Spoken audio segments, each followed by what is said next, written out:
اب جو بھارت نے ڈرامہ رچایا ہے، بھارت اس پر ہم اپنا موقف بھی پیش کر چکے ہیں اور بات ہوتی رہے گی. اور ظاہری بات ہے کہ اس وقت اگر آپ پچھلے 3-4 دن سے دیکھ لیں، جب سے ڈرامہ رچایا بھارت نے چند دنوں سے، اب بتائیے حکومتی سطح پر اور قومی سطح پر اور میڈیا کی سطح پر فلسطین پر بات ہو رہی ہے، غزہ پر بات ہو رہی، اقصی پر بات ہو رہی، اسرائیل کی دشمنی پر بات ہو رہی، اسرائیل کی درندگی پر بات ہو رہی. غور کیجئے گا، یہ ڈرامے رچائے جاتے ہیں نا اس سے کہ یہ خطہ ہے جس میں کچھ جان ہے، یہ ملک ہے جس کو اللہ نے چھپڑ پھاڑ کر ایٹمی صلاحیت دے رکھی، میزائل ٹیکنالوجی دے رکھی.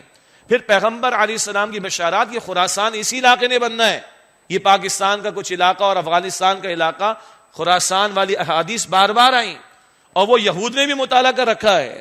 تو وہ تو کبھی نہیں چاہیں گے کہ یہاں پہ اسٹیبلٹی کبھی آئے، وہ تو کبھی نہیں چاہیں گے یہ قوم متحد و منظم ہو سکے.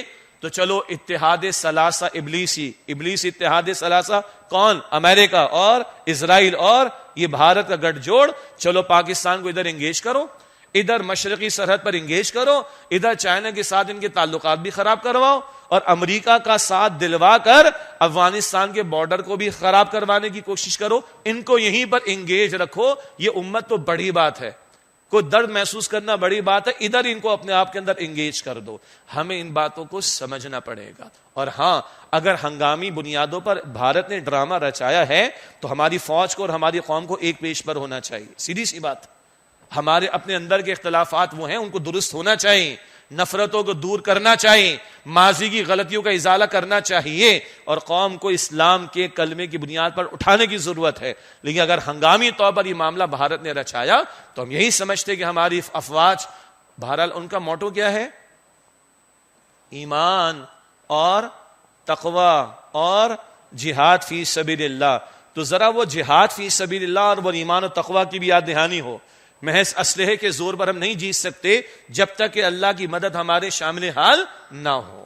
تو اگر ایک ہنگامی مسئلہ ہے تو ہنگامی طور پر ہماری تیاری ہونی چاہیے. اور اللہ تعالیٰ عبد القدیر خان صاحب کو جزائے خیر عطا فرمائے اور ان کی ٹیم کو اور خاموش بہت سارے مجاہدین کو کہ آج یہ ایٹمی صلاحیت ہمارے پاس موجود ہے، ورنہ کیا سے کیا نہ ہو چکا ہوتا. اللہ ان سارے مجاہدین پر جو خاموش بھی رہے اور اپنا کنٹریبیوشن جنہوں نے دیا، اللہ ان کو جزائے خیر عطا فرمائے اور ہمارے بڑوں کو اس امانت کی حفاظت کی توفیق عطا فرمائے. ہاں، اس وقت یہ ہنگامی مسئلہ ہے تو قوم کو ایک پیش پر ہونا چاہیے اور فوج کو ایک پیش پر ہونا چاہیے. محض جنگ افواج نہیں لڑا کرتی جب تک کہ پیچھے قوم ان کے ساتھ متحد کھڑی نہ ہو. تو اگر ایک ہنگامی مسئلہ ہے تو ہمیں ہنگامی بنیاد پر ایک ہونا چاہیے. اور اللہ کی شان ہے، ہم شاید خود سے ایک ہونے کو تیار نہیں ہوتے، اللہ تعالیٰ کوئی ایسے حالات لے آتا ہے، چلو اس ہندو کی دشمنی میں اکٹھے ہو جاؤ. جیسے ایک آیت کا ذکر بارہا میں نے کیا ہے، اشداء علی الکفار رحماء بینہم. سبحان اللہ، کہ کفار پر شدید ہیں، آپس میں رحم دل ہیں.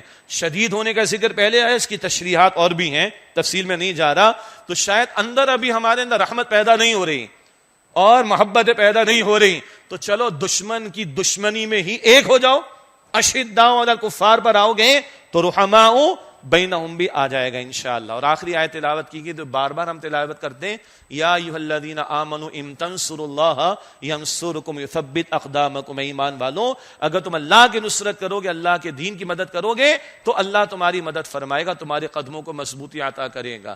وہ ایک سجدہ جسے تو گراں سمجھتا ہے، 1000 سجدوں سے دیتا ہے آدمی کو نجات. ہماری لیے اصل طاقت ہے اللہ کی ذات. ہمیں اصل مدد ملے گی اللہ کی طرف سے، اور وہ اس کے دین کے ساتھ مخلص ہو کر اور اس کی دین کی بنیاد پر اکٹھے ہو کر اور اس کے دین کے نفاذ کی جد و جہد کے نتیجے میں. وہ مستقل محنت اپنی جگہ پر ہے، لیکن ہنگامی معاملہ ہو تب بھی اللہ کی طرف رجوع کرنا، اللہ کے ساتھ مخلص ہونا، تو پھر اللہ کی ہمارے ساتھ مدد ہوگی. تو ہم ان ظالموں کا دشمنوں کا مقابلہ بھی کریں گے اور وہ مستقبل بھی ہمارے سامنے رہنا چاہیے. بڑا دماغ بڑا سوچتا ہے اور چھوٹا دماغ چھوٹا سوچتا ہے. یہ امت بہت بڑی امت ہے، اس کا ویژن بہت بڑا ویژن ہے. وہ اتنا بڑا ویژن سامنے ہوگا تو یہ چھوٹے چھوٹے مسئلوں کو حل کر کے بڑا کام کرنا، بڑا جہاد کرنا اور غلبہ دین کی جد و جہد کرنا اور اقصیٰ کی حرمت کی حفاظت اور اپنے بھائیوں کی حفاظت، یہ بڑے کام ہمارے ہاتھوں سے ہو سکیں گے. اللہ تعالی ہمیں، ہماری عوام کو، ہماری قیادتوں کو، ہمارے حکمرانوں کو، ہمارے مختلف طبقات کو انہی بنیادوں پر آگے بڑھنے کی توفیق عطا فرمائے. آمین یا رب العالمین. وآخر دعوانا الحمد للہ رب العالمین.